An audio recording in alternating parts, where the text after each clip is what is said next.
कभी ऐसा हुआ है कि आप किसी क्लास में पढ़ रहे हो और वहाँ पे एक ऐसा टीचर हो जो उस सब्जेक्ट के लिए बहुत पैशनेट, आपको उससे पढ़ने में बहुत मज़ा आता है एंड आप चाहते हो कि वो बार बार वो क्लास ले। बाकी टीचर्स से डल होते हैं, उतने इंथुजियास्टिक नहीं होते एंड उनके क्लास में एकदम मज़ा नहीं होता है। इसी तरीके से सेम आप सेल्स पर्सन को भी डिसाइड कर सकते हैं। आज मैं आपको बताने वाला हूँ कि मैं कैसे बेस्ट सेल्स पर्सन बन पाया हूँ। मतलब मेरे लिए तो मैं बेस्ट ही हूँ। बहुत सारे लोगों ने मुझे ये फीडबैक दिया है कि वो one of the best sales person से मिल रहे हैं या मैं उनको बहुत अच्छा लगता हूँ, बाकी कोई सेल्स पर्सन ऐसा नहीं करता है। एंड इसका सबसे बड़ा रीज़न ये है कि मैं अपने काम के लिए बहुत ज़्यादा पैशनेट हूँ और आपका पैशन आपके काम, आपके बॉडी लैंग्वेज, आपके बात करने के तरीके में, आपके एक्सप्लेनेशन में, हर एक चीज़ में दिख रहा होता है। आप सुबह उठ के रात के सोने तक जिस तरीके से आप काम करते हैं वो सारे काम में आपका पैशन दिख रहा होता है। तो सबसे पहली बात कि आप बेस्ट सेल्स पर्सन तभी बन पाते हैं जब आप उस चीज़ के लिए पैशनेट हो, जब आपके अंदर पैशन हो। अगर पैशन नहीं होगा तो आप सेल्स पर्सन नहीं बन पाएंगे, आप बेस्ट सेल्स पर्सन नहीं बन पाएंगे। तो सबसे पहले तो आप पैशनेट होइए, जिस चीज़ में भी आप पैशनेट हैं उसी चीज़ को लेके बढ़ें।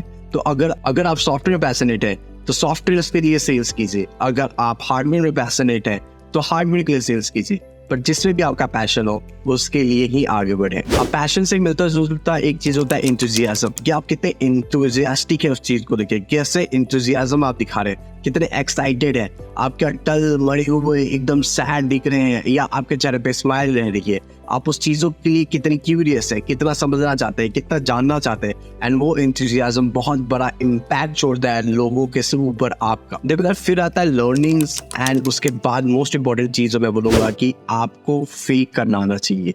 फेक ऐसा नहीं है कि मतलब आपको हर चीज़ एकदम झूठा सा दिखाना है। फेक करने का मतलब है कि अगर आपकी तबीयत खराब है या आप सैड हो फिर भी लोगों को पता ना चले, फिर भी लोगों को ये ना पता चले कि आपका आज का दिन अच्छा नहीं जा रहा है ये, या आप अभी जो कोल्ड कॉल कर रहे हैं वो आपका 101 कोल्ड कॉल है एंड बाकी के पहले जो 100 कॉल हुए वो सारे बेकार गए हैं, सबने ना बोला है, सबने मुंह पे फोन काट दिया है। तो आप लर्निंग्स लेते रहें एंड उस लर्निंग से आप और पैशनेट होते रहें एंड उस लर्निंग के बाद आप फेक करते रहें अपने आप को, आप अपने आप को बेस्ट समझे। It's all about our thinking. जितना ज्यादा आप पॉजिटिव सोचेंगे उतना ज्यादा पॉजिटिव चीजें होंगी। तो आपको क्यों बेस्ट सेल्स पर्सन बनना है रूम में, आप ऑलरेडी हो। ये जब तक आप नहीं सोचोगे तब तक आपके बॉडी लैंग्वेज में और आपके बातों में वो चीज नहीं आएगा। जब मैं लर्निंग की बात कर रहा हूँ उसमें एक और चीज आता है कि आप अपने इंडस्ट्रीज को और अपने प्रोडक्ट को कितना डीपली समझते हो।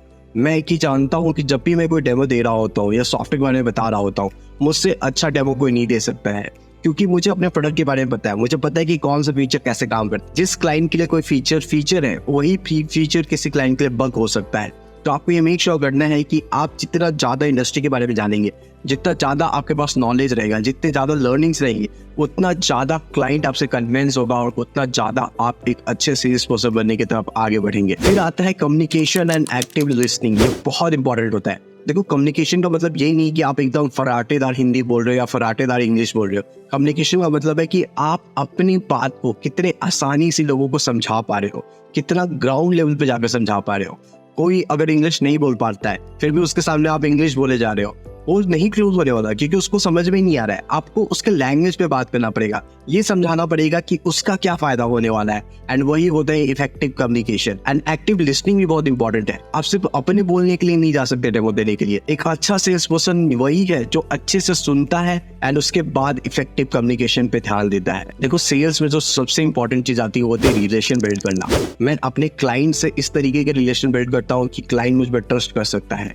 जितना ज़्यादा आप रिलेशन बिल्ड करेंगे, जितना ज़्यादा आप क्लोज जाएंगे क्लाइंट के, उतना ज़्यादा आप एक सेल्स पर्सन बनेंगे। एंड ना सिर्फ क्लाइंट के, अपने पीओस के साथ, अपने टीम के साथ, अपने आसपास के लोगों के साथ, इवन कॉम्पिटिटर के लोगों के साथ भी जितना स्ट्रॉन्ग रिलेशन आप बिल्ड करेंगे उतना ज़्यादा इंडस्ट्री में, उतना ज़्यादा आप उस सेक्टर में ग्रो करेंगे। एंड बेस्ट सेल्स पर्सन बनने की तरफ ये एक बहुत इंपॉर्टेंट कदम है। हम सबको पता है कि एक नेगोशिएटर जो होता है वो हर चीज को क्लोज करता है। आपने सूट्स का वो लाइन सुना ही होगा, he is the best closer in the city. And यही एक चीज होता है कि आपको नेगोशिएशन बहुत अच्छे से आना चाहिए। आपका नेगोशिएशन स्किल इतना अच्छा हो ताकि क्लाइंट को भी लगे कि वो जीत रहा है एंड आप भी जीत रहे हो, आपको ये प्रॉफिट हो। तो एक बेस्ट नेगोशिएटर ही एक बेस्ट सेल्स पर्सन बन सकता है। तो अगर आपको नेगोशिएशन नहीं आता है या आप पैसे के बारे में बात नहीं कर सकते हैं, प्लीज इसको लर्न करें। प्लीज आप समझे कि कैसे नेगोशिएशन करना चाहिए, किस लाइन तक जा सकते हैं आप, कितने एग्रेसिव हो सकते हैं, कितने सॉफ्ट हो सकते हैं। ज्यादा सॉफ्ट होना भी अच्छा नहीं होता है, ज्यादा एग्रेसिव होना भी अच्छा नहीं होता है।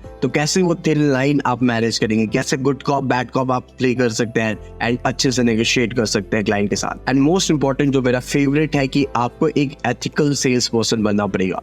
देखो यार, सब बोलते हैं कि सेल्स में नंबर्स इंपॉर्टेंट है, पैसे इंपॉर्टेंट है, ये इंपॉर्टेंट है, वो इंपॉर्टेंट, पर मेरे हिसाब से सेल्स में एथिक्स बहुत इंपॉर्टेंट है। आप कुछ ऐसा काम मत करो जो लोगों को नुकसान पहुंचा रहा हो। आप अपने प्रॉफिट के लिए अपने क्लाइंट को गड्ढे में नहीं ढकेल सकते। आप अपने प्रॉफिट के लिए किसी और को बदनाम नहीं कर सकते। आप अपने प्रॉफिट के लिए कुछ ऐसा नहीं कर सकते कि रात को आपको नींद ना आए।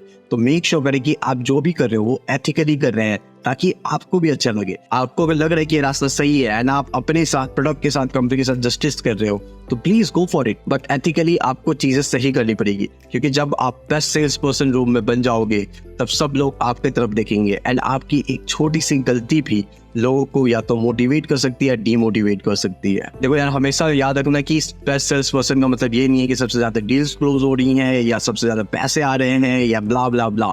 बेस्ट सेल्स पर्सन का मतलब ये है कि क्लाइंट आप पे ट्रस्ट कर रहे हैं, आपके टीममेट्स आप पे ट्रस्ट कर रहे हैं, आप किसी को सिखा पा रहे हैं एंड आप खुद सीखने के लिए ओपन है। तो जब तक आप बेस्ट सेल्स पर्सन का बेसिक्स नहीं जानेंगे तब तक आप बेस्ट सेल्स पर्सन नहीं बन पाएंगे। सैस सेल्स की इस तरीके के कंटेंट के लिए आपको पता है कि चैनल को सब्सक्राइब करना है एंड हाँ, डिस्क्रिप्शन में कुछ लिंक्स है, उसे जरूर चेकआउट करें।